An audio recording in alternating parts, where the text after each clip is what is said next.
আবার রয়না শব্দের আরো একটা অর্থ আছে, যারা রাস্তাঘাটে খেতে ছাগল গরু চড়ান তাদেরকে রাইর ক্ষেত্রে রায়না শব্দ ব্যবহার হয়।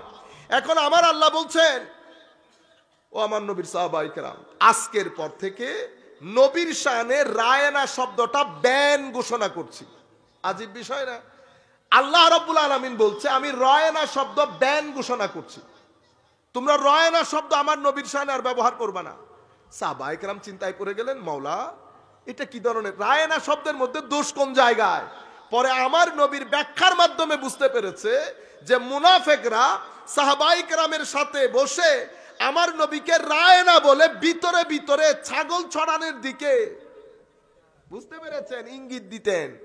এই বিয়াদবি থেকে বাঁচিয়ে সাহাবায়ে কেরামকে বারগাহে রিসালাতের আদব শেখানোর জন্য আমার আল্লাহ বলছেন, আমার নবীর সাহাবায়ে কেরাম আজকের পর থেকে নবীর শানে রায়না শব্দ ব্যান ঘোষণা করছে, আদব শিখিয়েছেন। আমি বলেছি না আপনাদেরকে, ইয়া আইয়ুহাল্লাযীনা আমানুর বিষয়বস্তু হচ্ছে আদব।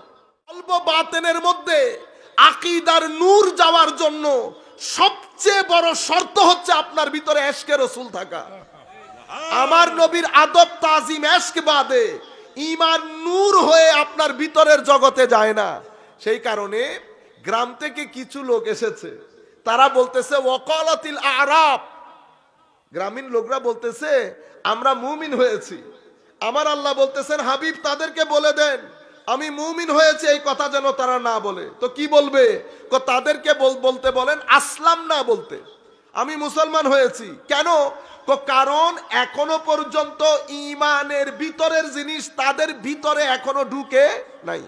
সেই কারণে সূরা হুজুরাতের মধ্যে মুমিন এবং মুসলিম আলাদা আলাদা করে এসেছে, ওয়াল মুমিনুনা ওয়াল মুমিনাত ওয়াল মুসলিমুনা ওয়াল মুসলিমাত। তো দুইটা যদি এক হয় তো আল্লাহ দুই শব্দ আনতেন না। প্রত্যেক মুমিন মুসলিম, কিন্তু প্রত্যেক মুসলিম মুমিন নয়।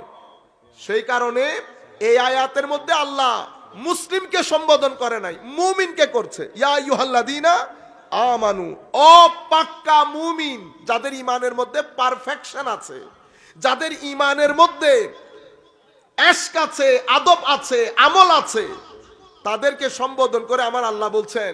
তার আগে এটা জেনে নেন, ইয়া আইয়ুহান নাসের বিষয়বস্তু বুঝতেছেন।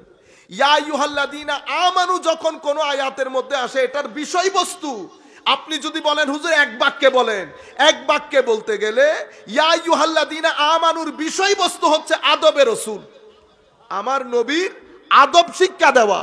আমি দুই একটা আয়াত বলি আপনাদেরকে, তাইলে বুঝতে পারবেন। শুরুতেই কোরআনে পাকের একটা আয়াত এসেছে, ইয়া আইয়ুহাল্লাযীনা আমানু লা তাকুলু রাইনা ওয়া কুলু যুরনা। দেখছেন, মুমিন কাদেরকে বলছে? আমার আল্লাহ সাহাবায়ে কেরামকে সম্বোধন করে বলছে, এ আমার নবীর সাহাবীরা। তাহলে সাহাবী ঈমানিয়াতের ক্ষেত্রে কত পারফেকশনিস্ট দেখেন। তাদেরকে বলছে নবীর ক্ষেত্রে যেন রায়না শব্দ ব্যবহার না করে। রায়না শব্দ আরবির মধ্যে অনেক অর্থে ব্যবহৃত হয়। একটা অর্থ হচ্ছে আমরা বলি না could you please look at me, আপনি একটু আমার দিকে তাকাতে পারবেন?